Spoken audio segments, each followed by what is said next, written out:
Hello అందరికీ నమస్కారం. Welcome back to my channel డియరాస్ వరల్డ్. నేను దీప్తి.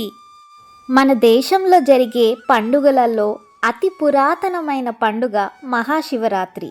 శివునికి మాత్రమే ఉన్న ఒకే ఒక పండుగ. ప్రతి పండుగ జరుపుకునే దానికి వెనుక ఏదో ఒక కారణం అయితే ఉంటుంది.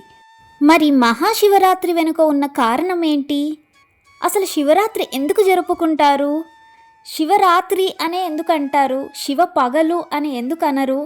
అసలు మహాశివరాత్రి రోజు ఉపవాసం ఎందుకు చేస్తారు?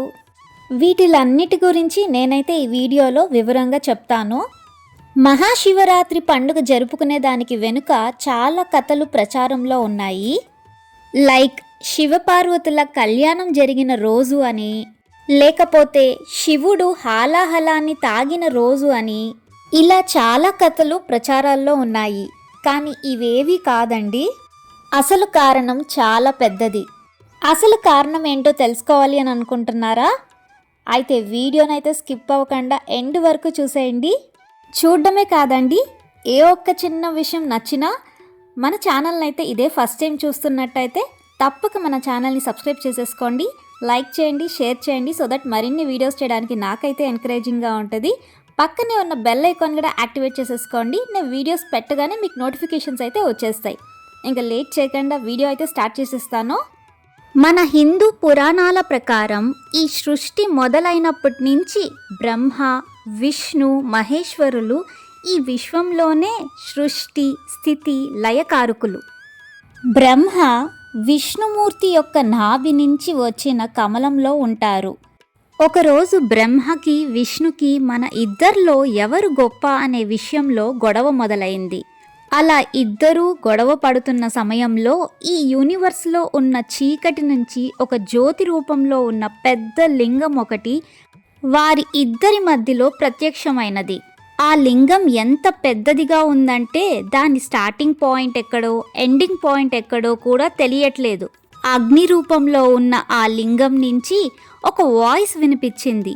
మీ ఇద్దరిలో ఎవరైతే ఈ లింగం యొక్క స్టార్టింగ్ పాయింట్ కానీ లేదా ఎండింగ్ పాయింట్ కానీ ముందుగా వచ్చి చెప్తారో వారే గొప్ప అనే మాటలు వినిపించాయి.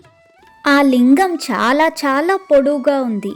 ఎంత పొడవుగా ఉందంటే విశ్వంలోని 14 లోకాల్ని దాటేసేంత పొడవుగా ఉంది. సో వాళ్ళిద్దరిలో ఒకరు పైన ఉన్న 7 లోకాల్ని, మరొకరు కింద ఉన్న 7 లోకాల్ని వెతకాలి అని నిర్ణయించుకున్నారు. ఇక వెంటనే విష్ణుమూర్తి తన అవతారంలో ఒకటైన వరాహ అవతారాన్ని ధరించి కింద ఉన్న పాతాళం లోకాన్ని తవ్వుకుంటూ వెళ్ళిపోయారు. మరోపక్క బ్రహ్మ హంసవాహనం పైన కూర్చుని పైకి వెళ్ళారు. ఎంత దూరం వెళ్ళినా విష్ణువుకి లింగం యొక్క స్టార్టింగ్ పాయింట్ కానీ ఎండింగ్ పాయింట్ కానీ దొరక్కపోవడంతో వచ్చేశారు. బ్రహ్మ కూడా తిరిగి వచ్చి తను లింగం యొక్క ఎడ్జ్ని చూశానని అబద్ధం చెప్పారు. అప్పుడు అగ్ని రూపంలో ఉన్న లింగం నుండి బ్రహ్మ అబద్ధం చెప్పారు కాబట్టి తనకి ఎవరు పూజలు చెయ్యరు అని కోపంగా ఒక మాట వినిపించింది. అప్పుడు ఆ లింగం మరి ఎవరో కాదు, శివుడే అని ఇద్దరికీ అర్థమవుతుంది. బ్రహ్మ తన తప్పుని ఒప్పుకుంటాడు.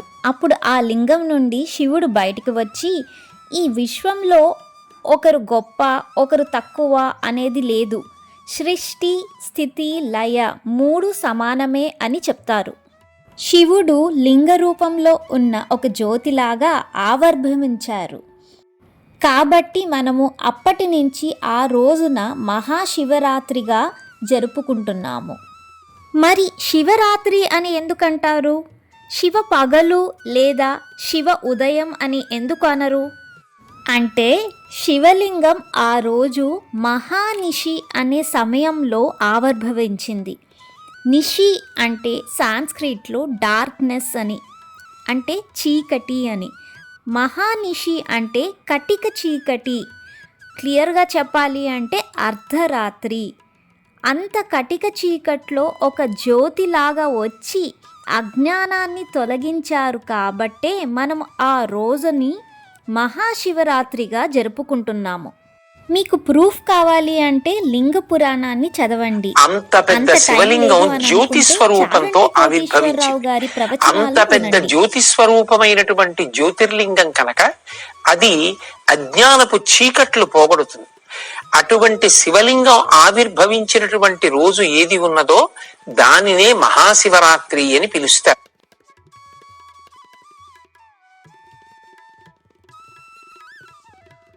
అపాతల నభస్థలాంత భువన బ్రహ్మాండమవిస్ఫురత్ జ్యోతిస్ఫటికలింగ మౌళీ విలసత్ పూర్ణేందు అంతామృతై.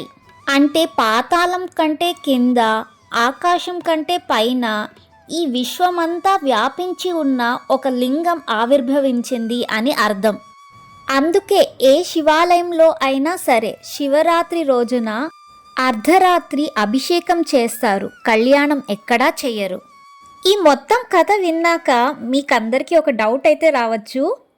విష్ణుమూర్తి, బ్రహ్మ దేవుళ్లే కదా, వాళ్ళకి అన్నీ తెలుసు. అలాంటప్పుడు నేనంటే నేను గొప్ప అని ఎందుకు గొడవ పడ్డారు? వాళ్ళ ముగ్గురు ఏమి చేసినా లోక కళ్యాణం కోసమే. బిగినింగ్, ఎగ్జిస్టెన్స్, ఎండ్, ఈ మూడిటికి ఈక్వల్ ఇంపార్టెన్స్ ఉంది అనే మెసేజ్ మనకి ఇవ్వడానికే ఇదంతా జరిగింది. బ్రహ్మ తనకి అబద్ధం చెప్పారు కాబట్టి ఎవరు నీకు పూజలు చెయ్యరు అని శివుడు శాపమిచ్చారు. కాబట్టే ఇప్పటికీ భూమి మీద బ్రహ్మకు పూజ చెయ్యరు. మన విశ్వంలో మొదటి నుంచి లింగ రూపంలో ఉండే శివుడినే పూజిస్తాం. మన పూర్వీకులు ఈ లింగాన్ని ఎలిప్సాయిడ్ షేప్లో అంటే గుడ్డు ఆకారంలో ఎందుకు పెట్టారు అంటే ఎలిప్సాయిడ్కి స్టార్టింగ్ పాయింట్ కానీ ఎండింగ్ పాయింట్ కానీ ఉండవు. శివుడు ఈ విశ్వమంతా వ్యాపించి ఉన్నారు అని చెప్పడానికే. ఈ మహాశివరాత్రి రోజు మాత్రం మన దేశంలో చాలామంది జాగారం చేస్తారు. జాగారం చేయలేని వాళ్ళు కనీసం ఉపవాసమైనా ఉంటారు. ఎందుకంటే లైఫ్లో ఒక్కసారైనా జాగారం లేదా ఉపవాసం ఉండడం వలన మనలో పేషెన్స్ కానీ ఫోకస్ లెవెల్స్ కానీ పెరుగుతాయి అని మన పెద్దవాళ్ళు చెప్పే మాట. అందుకే పెద్దవాళ్ళు జన్మకొక శివరాత్రి అని అంటారు. అందరూ ఉపవాసం అంటే ఏమీ తినకుండా ఉండడం అని అనుకుంటారు. అది ఏమీ కాదండి, దేవుడికి దగ్గరగా ఉండడం అని అర్థం. ఉప అంటే సమీపంలో, వాసం అంటే ఉండడం, అంటే భగవంతుని దగ్గర ఉండడం అని అర్థమండి.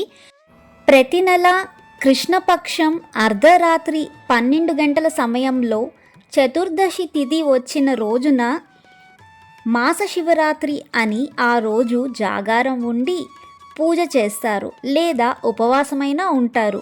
అందుకే మనకి ప్రతి నెల వచ్చే శివరాత్రిని మాస శివరాత్రి అని, సంవత్సరానికి ఒక్కసారి వచ్చే శివరాత్రిని మహాశివరాత్రి అని సెలబ్రేట్ చేసుకుంటారు. చాలామంది ఎక్కువ మహాశివరాత్రినే జరుపుకుంటూ ఉంటారు. ఇదేనండి శివరాత్రి గురించి నాకు తెలిసిన విశేషాలు. హోప్ మీ అందరికీ ఈ వీడియో హెల్ప్ఫుల్ అవుతుంది అనుకుంటున్నాను. ఓం నమః శివాయ. Thanks for watching. Like, comment, share and subscribe to my channel. See you soon. Bye bye.